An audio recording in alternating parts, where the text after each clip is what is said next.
Well, I'm here at TM Forum's Management World Africa event, and I've managed to secure for a few moments Colin Orviss, who is today's chairman, and I wanted to get from him some feedback on how today went. And as this is our first event in Africa, I'd like to see what sort of feedback he's getting from the people that have attended. Colin, what's it been like today?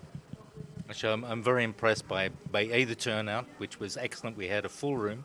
In fact, there were some people standing at the back, which implies we've got something to offer. The interactivity was excellent. There were people actually engaged and a lot of really good questions from the audience. And we've got some things which we can take away for next year. We have the event, obviously, in Cape Town, which will hopefully be a little bit more exciting. We'll have more participation from the local companies. And overall, I think it's been an excellent event, and they're looking forward, I believe, to tomorrow, and we'll see how it goes. Well, I hope they're looking forward to tomorrow, because that's when I'm on chairing. So you've set a very good precedent today. I hope I can follow up tomorrow. One thing that I'm interested in, we were talking today about Africa as a continent, but some of the people have been coming out saying, you know, we should be looking at Africa more as a series of disparate markets, because there's not a lot of markets that are the same. Do you think we have to hone in into the different levels of markets, or can we look at Africa as a whole again? How are we going to manage that going forward? Well, there's no easy answer, because for sure, you know, you've got both within local geographies such as South Africa itself. We have, you know, the dichotomy of the really well-off people who expect advanced communications, and those who really don't even have access to broadband or even mobile services. So even within one country alone, you've got this, let alone extending it across the continent. However, there are specific things which are related to the environment here, which I think we can address next year, you know, by ensuring that we got an eclectic mix of, you know, from the south, from the middle parts of the continent, and even from the north. You know, I think we should bring in more of the North African element into this, because that will actually give more of a spread.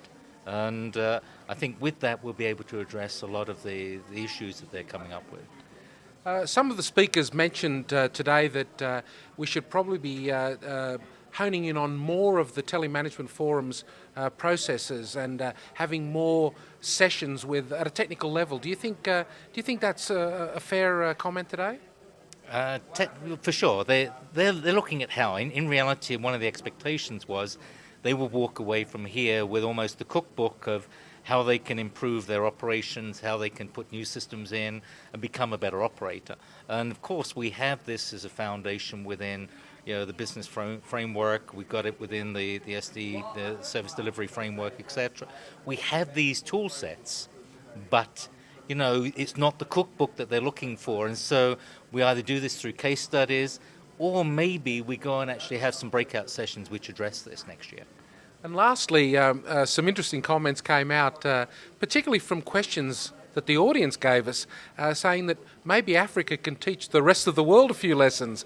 And I'm thinking more along this concept of taking banking to the masses.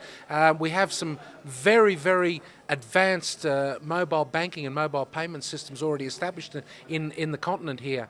Do you think I think I heard today that only 4% of people have access to banking, and we heard another saying about taking business to the mattress, or taking banking to the mattress, because these people are hiding their money under the mattress. Maybe this is a hot subject. Maybe we should take this away from Africa and show the rest of the world. Well, obviously, you know, we've been fortunate in other geographies to actually have an infrastructure which gives security for people for their finances. And in this geography, that isn't available.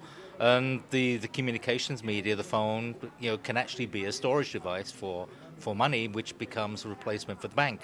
There are other parts of the world which are experiencing the same thing. There's still a lot of money, hid under mattresses in different parts of the globe, and people are doing this because they don't trust the large banking institutions.